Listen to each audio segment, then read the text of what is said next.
এই কনকনে শীতে বানিয়ে নিন এরকম সুজির পিঠা। একদম নরম তুলতুলে, কোনো রকম চালের গুঁড়ো, আটা, ময়দা ছাড়াই কিন্তু তৈরি হয়ে যাবে। খেতে কিন্তু অসাধারণ হয়।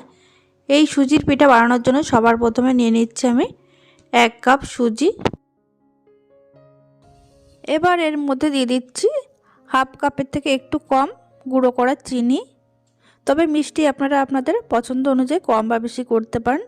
আর দিয়ে দিলাম সামান্য এলাচের গুঁড়ো, এতে করে ফ্লেভারটা কিন্তু ভীষণ সুন্দর হবে।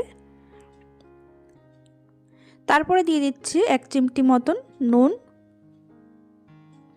এবার দিয়ে দিচ্ছি কুড়ানো নারকেল 2 চামচ। এবার শুকনো উপকরণটা কিন্তু খুব ভালো করে মিশিয়ে নিতে হবে।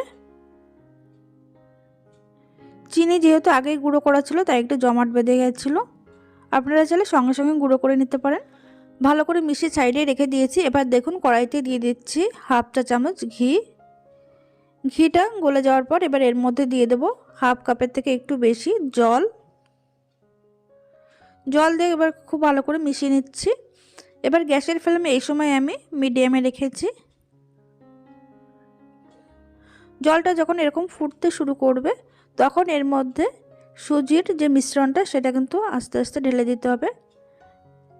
তারপরে কিন্তু এটা সঙ্গে সঙ্গে খুব ভালো করে মিশিয়ে নিতে হবে। এটা কিন্তু যদি না মেশানো হয় তাহলে কিন্তু এক জায়গায় দলা পাকিয়ে যাবে। এর মধ্যে কোনো লাম্পস না থাকে সেটা কিন্তু একদম খেয়াল রাখবেন।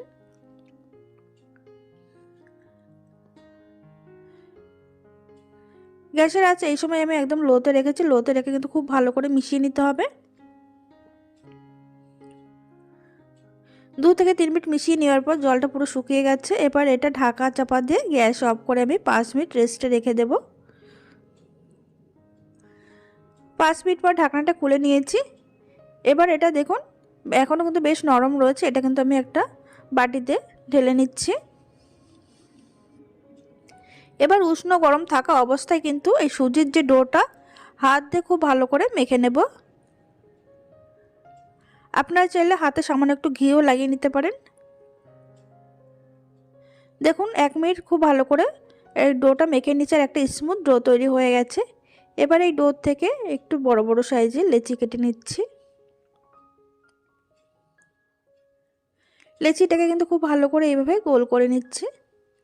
গোল করে নেওয়ার পর 2 হাতের তালুতে ঠিক এইভাবে একটু চ্যাপটা করে নেব। এই পিঠাটা খেতে কিন্তু অসম্ভব ভালো হয়। আর আপনারা একবার বানিয়ে কিন্তু 3-4 দিন খুব বাইরে রেখেই খেতে পারবেন, কোনো ফ্রিজে রাখার কোনো দরকার নেই।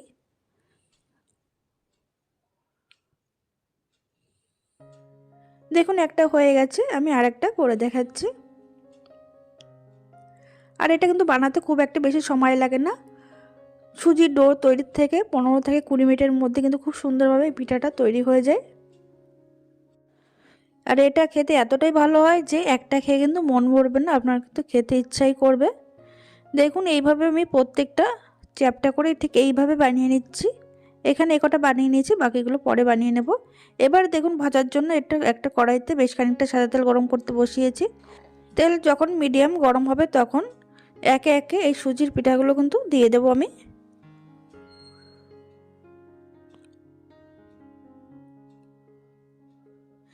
পিঠাগুলো দিয়ে কিন্তু সঙ্গে সঙ্গে এটা নাড়ানো যাবে না।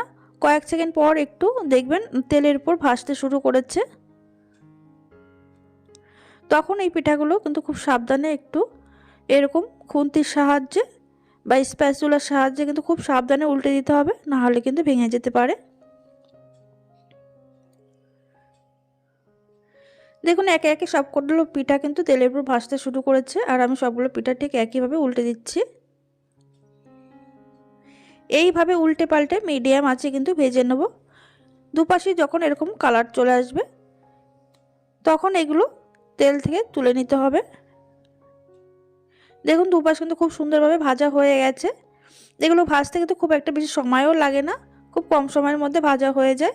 এবার এগুলো তেল থেকে তুলে নিচ্ছি। একইভাবে প্রত্যেকটা পিঠা কিন্তু আমি ভেজে নেব। তাহলে বন্ধুরা আজকের এই সুজির নতুন পিঠা রেসিপিটা আপনাদের কাছে কেমন লাগলো অবশ্যই কমেন্টের মাধ্যমে জানাতে ভুলবেন না। আর এদিকে দেখুন বাকি পিঠাগুলো কিন্তু আমি একইভাবে ভেজে নিচ্ছি। এইখানে সবগুলো পিঠা আমার ভাজা হয়ে গেছে। তাহলে বন্ধুরা আপনারা দেখতেই পেলেন কত সহজে দারুণ সুন্দর একটি পিঠের রেসিপি আপনাদের সঙ্গে শেয়ার করলাম। আজকের এই রেসিপি যদি ভালো লেগে থাকে তাহলে লাইক কমেন্ট শেয়ার করতে ভুলবেন না, আর চ্যানেলটিকে সাবস্ক্রাইব করে পাশে থাকবেন। আর দেখুন ভেতরটা কত সুন্দর নরম হয়েছে, খেতে কিন্তু অসাধারণ হয়েছিল। অবশ্যই বানাবেন এইভাবে।